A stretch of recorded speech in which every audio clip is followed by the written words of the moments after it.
What if the struggle you call financial pressure isn't punishment, delay, or bad luck, but a signal that something is about to be reordered? What if one ancient psalm carries a pattern so precise it doesn't just comfort you? It confronts the way you relate to money, fear, and responsibility. Psalm 112 is not a poem you admire, it's a blueprint you enter. It doesn't promise instant riches, it dismantles the inner structures that keep debt alive. And when those structures fall, abundance doesn't have to be chased, it arrives. Tonight, you're not just hearing scripture, you're stepping into a prophecy that changes outcomes. When we hear a psalm like this, many of us instinctively treat it as poetry, beautiful, comforting, symbolic. Something to admire, maybe even memorize, but not necessarily something to build a life on. And yet this particular psalm was never meant to sit quietly on the page. It reads less like a song and more like a pattern, a sequence, almost a map. It describes not just who is blessed, but how blessing moves, settles, and multiplies. What's striking is that it doesn't begin with money. It begins with orientation, with reverence, with alignment of values. The psalm describes a person whose inner world is ordered first. Their relationship with God shapes how they relate to fear, to generosity, to responsibility. And only then does it speak about wealth, stability, and provision. This matters because abundance that arrives before alignment often creates anxiety, not peace. Many people want the outcome without the pattern. They want debt cancelled, increase activated, pressure lifted, without examining the structure of their inner life. But this psalm is clear: abundance is not random. It flows through a covenant rhythm, a way of being, a posture toward life. Notice how the psalm describes stability before it describes wealth. He will not be shaken. That line alone tells us something essential. Financial freedom is not just about numbers, it's about nervous systems. About whether you live in constant fear of loss or grounded trust. Debt is not only an economic condition, it's an emotional one. It thrives on fear, urgency, and reactivity. And this psalm quietly dismantles those conditions first. The righteous person described here is not anxious about bad news. Think about that. Not immune to difficulty, but not ruled by it. Their heart is steady, and from that steadiness, generosity flows. They are not generous because they are wealthy. They become wealthy because they are generous. This reverses the logic many of us have been taught. We often say, once I have more, I'll give more. This psalm suggests the opposite. Giving is not the result of abundance, it is part of its architecture. The word, scatter, appears an image of open hands, not clenched ones. Abundance in this covenant is sustained by circulation, not accumulation. And then there is the idea of legacy. Wealth is not just present provision, it is future stability. Wealth and riches are in his house. It says not just in his wallet, not just in his moment, but in his house. This is about structure, about creating a life that can hold blessing without being distorted by it. Debt loses its power in a life that is ordered, generous, and grounded. Not because bills magically disappear overnight, but because fear no longer dictates decisions. And when fear is removed, wisdom has room to operate. Choices become clearer, timing becomes better, opportunities become visible. This psalm also reframes righteousness. It's not moral perfection, it's alignment. It's living in a way that is coherent, where belief, action, and values speak the same language. Incoherence is expensive. It costs energy, clarity, and peace. Alignment creates margin, and margin is where abundance grows. What's most powerful is the promise of light rising in darkness. Not slowly, not eventually rising. This suggests momentum, that when the covenant pattern is lived, change does not crawl, it emerges. Often suddenly, often when you least expect it, but never without preparation. So if you're listening to this and thinking, I need my finances to change, the invitation here is deeper than strategy. It's structural. Who are you becoming as you pursue provision? Are your hands open? Is your heart steady? Are your values clear? Because this psalm doesn't just cancel debt, it reshapes the person who once lived under it. And when that reshaping happens, abundance is no longer something you chase. It's something that finds you. Once you see this psalm as a living pattern, rather than a distant promise, the next tension it brings to the surface is fear. Not dramatic fear, but the quiet, organizing fear that shapes financial behavior. The fear that whispers, "What if there isn't enough?" The fear that rushes decisions, tightens generosity, and keeps you awake at night doing mental math. Debt feeds on this fear. It doesn't just sit on spreadsheets, it settles into the body. What this psalm does so gently, and yet so firmly, is expose fear as the true currency behind lack. It says the righteous person is not afraid of bad news. Pause there. Not untouched by reality, not namava, but unafraid. That distinction matters. Because fear is not information, it's interpretation. And when fear runs the interpretation, trust is crowded out. Many people believe debt will disappear once circumstances change. But circumstances rarely change until fear loosens its grip. Fear makes you reactive. It keeps you short-term. It convinces you to choose relief over wisdom, speed over alignment. Trust, on the other hand, slows the nervous system enough for clarity to return. This psalm doesn't shame fear. It replaces it. It offers an alternative posture. Confidence rooted in something larger than today's pressure. When trust becomes central, you stop treating money as your only source of safety. And the moment money stops being your safety, it loses its power over you. Notice how trust here is not abstract. It shows up in behavior. The person described gives freely. They lend generously. They act with compassion. These are not reckless acts, they are regulated ones. They come from a settled heart. Trust circulates. Debt thrives in isolation, in secrecy. In silence, trust brings things into the light. It invites counsel. It allows learning. It makes room for humility. And humility is essential for financial healing, because pride often keeps us repeating patterns we don't want to admit are no longer working. Trust also changes how you experience time.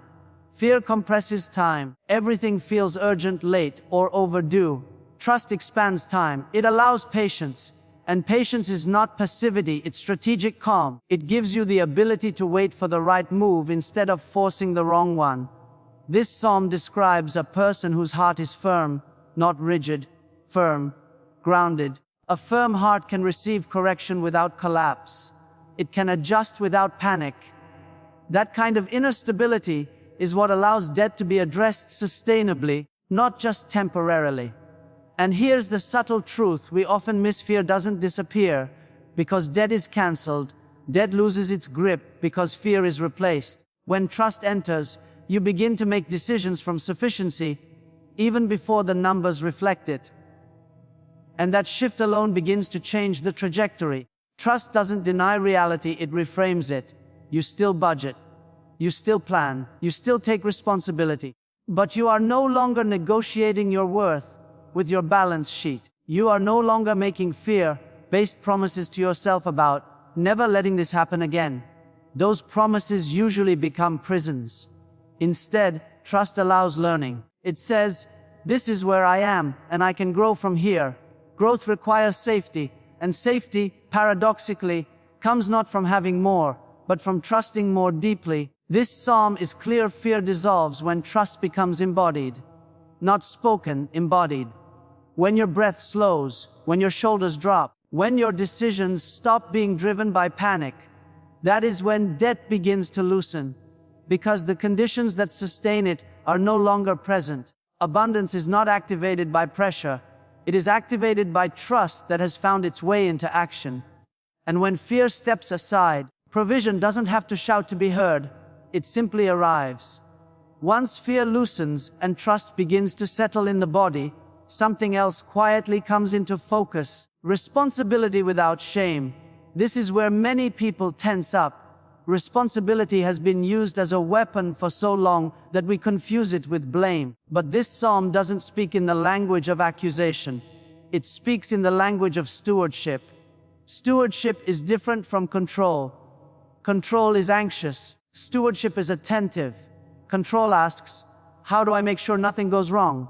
Stewardship asks, How do I care well for what is already in my hands? Debt often grows not because we lack discipline, but because we are disconnected from what we're actually holding. We dissociate, we avoid looking, we delay opening the envelope, logging into the account, naming the number. Avoidance is not laziness, it's usually overwhelm mixed with shame. This psalm gently restores dignity to responsibility. It describes someone who conducts their affairs with justice. That word, affairs, matters. It suggests engagement, presence, willingness to look clearly at reality without collapsing into self-judgment. Justice here is not punishment, it's right relationship. Right relationship with money, with timing, with limits, with capacity. When responsibility is grounded in dignity, you stop asking, "What's wrong with me?" and start asking, "What is being asked of me now?" That shift alone changes everything, because shame freezes action. Responsibility, when paired with self-respect, mobilizes it. Many people want abundance without structure, but abundance without structure leaks. This psalm doesn't romanticize chaos. It honors order. It suggests that clarity is a spiritual act. Naming where your money goes is not a lack of faith, it is an expression of it. You cannot tend what you refuse to see. There is also something deeply relational happening here. Money is never just money. It carries stories, loyalties, fears, and hopes. The way you manage it often mirrors how you manage intimacy. Do you avoid difficult conversations?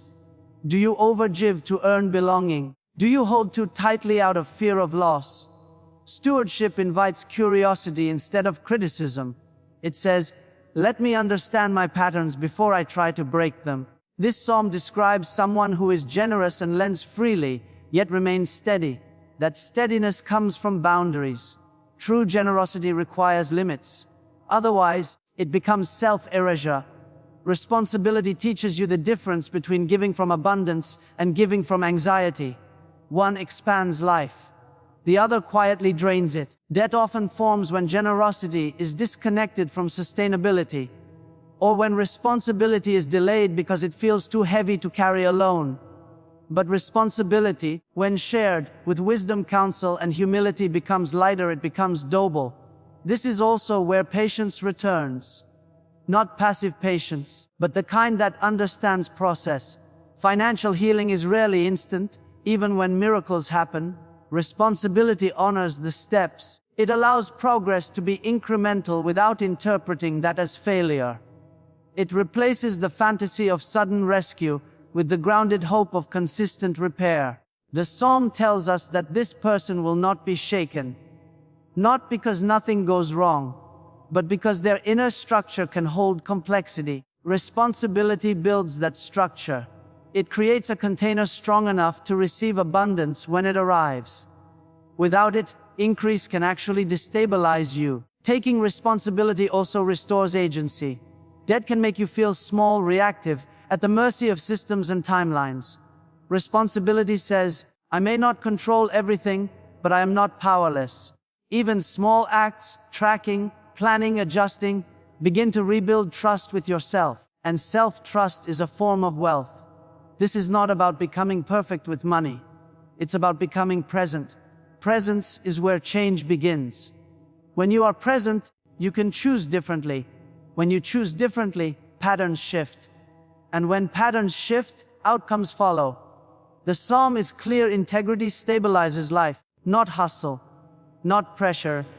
When your inner values align with your outer actions, debt loses its confusion and abundance finds its footing. And when responsibility is carried with dignity, your future no longer feels like a threat. It becomes a place you can actually stand. After responsibility settles into place, something subtle but powerful begins to happen. Your relationship with time changes. Debt is rarely just about lack, it is about urgency. It creates a constant sense of being late, behind, chasing, apologizing to the future before it even arrives. Abundance, on the other hand, lives in a different rhythm. And this psalm speaks directly into that shift. It tells us that the righteous person is not afraid of bad news. Think about that for a moment.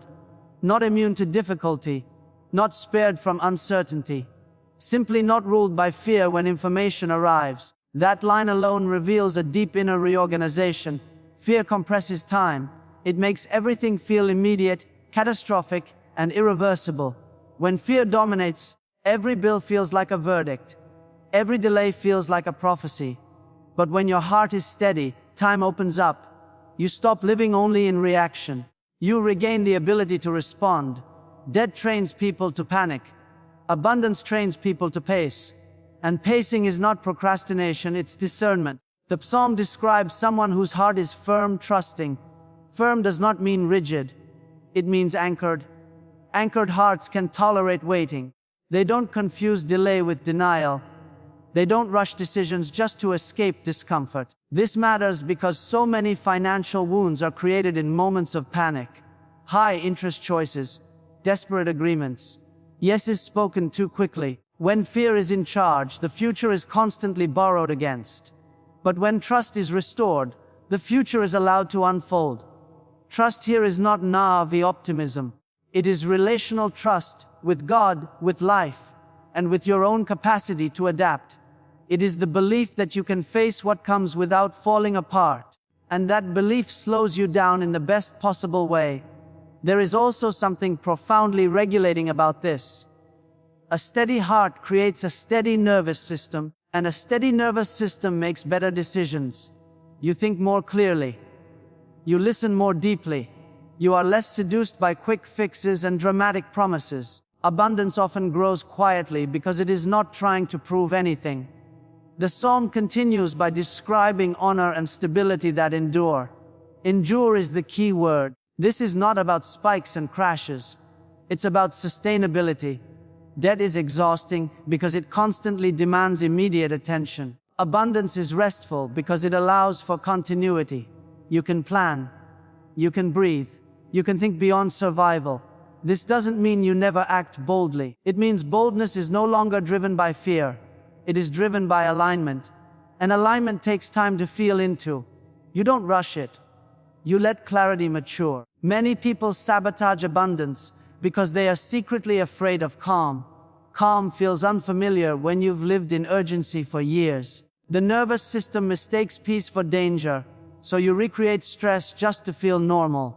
This psalm gently retrains that reflex. It invites you into steadiness as a spiritual practice. Notice how different this is from hustle culture. Hustle says move faster or you'll miss it. This psalm says, stand firm and you will see. One is exhausting. The other is grounding.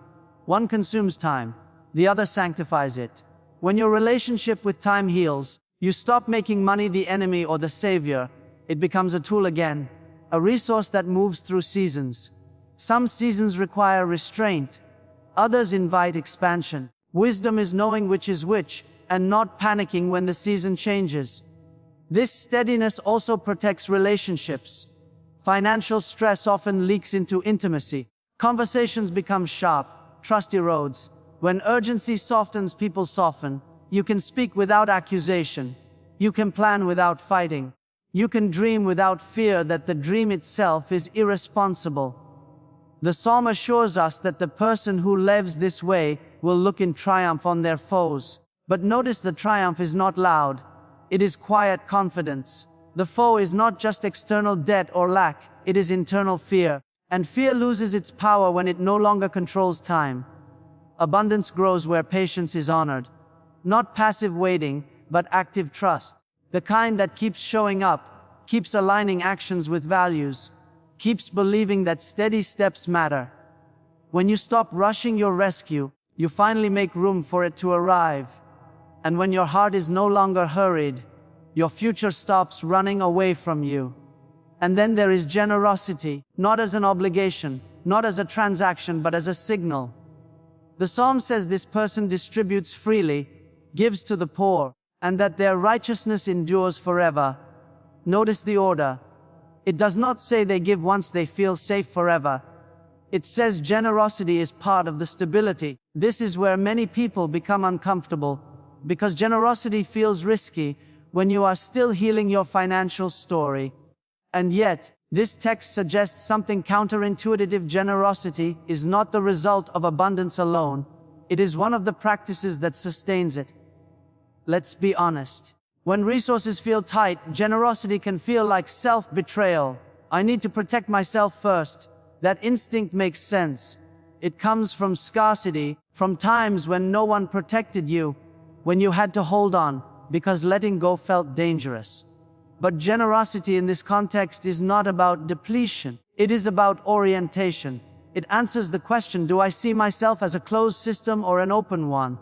Debt closes us. It narrows our field of vision. It turns every decision inward. What do I need? What am I missing? What might I lose? Generosity gently reopens the world. It says, I am still connected. I still participate. I still have something to offer. That alone is psychologically transformative. Generosity restores dignity. It moves you from being only a receiver of help or a seeker of rescue into being an agent again. Even small acts of giving can shift identity. You stop seeing yourself only as someone in need and start experiencing yourself as someone in circulation. And circulation is the language of abundance. The psalm does not romanticize poverty or suggest reckless giving. It describes a person whose giving is integrated into their values, not driven by guilt or performance. This is crucial. Generosity that comes from guilt is unsustainable. It drains and resentments follow. Generosity that comes from alignment strengthens both the giver and the receiver. There is also something relational happening here. Money is never just money. It is power, care, trust, fear, hope, all wrapped into one. When you give freely, you are practicing trust in motion. You are saying, I believe there will be enough movement in life, that this will not be the last resource I ever touch. That belief rewires the nervous system. It loosens the grip of fear. And let's name something else. Generosity interrupts obsession. Scarcity obsesses. It counts, recounts, worries, rehearses. Generosity shifts attention outward. It reminds you that life is bigger than your balance sheet, that you exist in a web of mutual influence. This does not magically erase debt, but it changes the emotional environment in which debt is addressed. And that environment matters. The psalm links generosity with endurance. Not flash, not applause, endurance. This is about legacy, not momentary relief. What kind of story will your finances tell over time? One of contraction and fear, or one of contribution and continuity? Endurance means your values outlive your current circumstances. There is also a quiet power in giving without needing immediate return. It resists the transactional mindset that debt often reinforces. I'll give if I get. Generosity says, I give because this is who I am. Identity-based action is far more stable than outcome-based action. When you know who you are less shaken by temporary fluctuations. And here's the paradox: generosity often clarifies priorities. When you give intentionally, you become more discerning elsewhere. Waste becomes less attractive.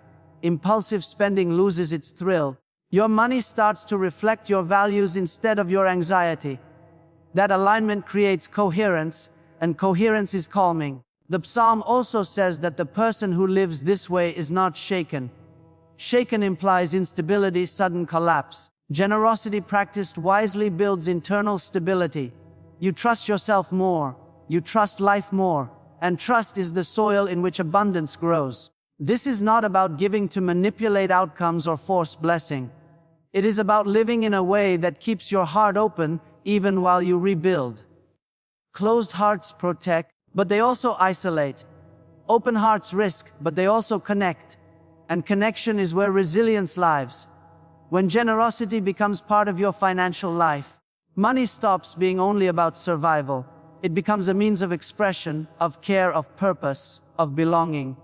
And that shift alone changes everything. Because the moment you give from alignment rather than fear, you are no longer just fixing your finances, you are shaping your legacy. And finally, the psalm brings us to something quietly radical: legacy. Not inheritance in the narrow sense of money passed down, but the emotional, psychological, and spiritual imprint your relationship with money leaves behind.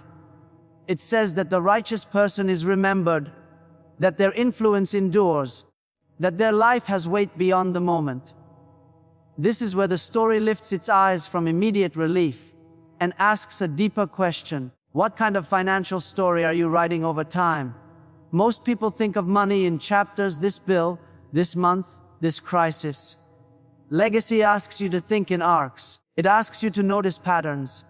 How do you respond when things go well? How do you respond when things go wrong? Do fear and control take over, or do values remain intact? Legacy is built in repetition, not in miracles. Debt often fractures time. It traps you in urgency. Everything feels now, now, now. Legacy stretches time again. It reminds you that today's decisions echo forward. That the way you handle money teaches something to your children, to your partner, to your community, and even to yourself. You are always modeling a relationship with money, whether you intend to or not. The psalm describes a person whose life is coherent. Their inner world and outer actions align. Their finances are not perfect, but they are principled. This coherence is deeply stabilizing. When values guide behavior, shame loosens its grip. You no longer have to constantly justify yourself. You know why you do what you do. And let's be clear, legacy is not about moral superiority. It's not about being better than others. It's about being faithful to who you are becoming. Many people inherit not money, but anxiety, silence, conflict, or secrecy around finances. Choosing a different path, even imperfectly, is already legacy work. There is also humility here. Legacy accepts that you cannot control everything. Markets change, health changes, life interrupts, but values can remain. When you anchor yourself in values rather than outcomes, you become more adaptable. You bend without breaking. That is strength. The psalm also suggests that this kind of life carries honor. Not applause, not fame, honor. Honor is quiet. It is the respect that comes from consistency, from showing up the same way when no one is watching, from making choices that are slightly harder now, but gentler later. Legacy also frees you from comparison. When you are focused on your own arc, you stop measuring your life against someone else's highlight reel. You understand that abundance is not identical for everyone. It looks different in different lives. And that realization softens envy and restores gratitude.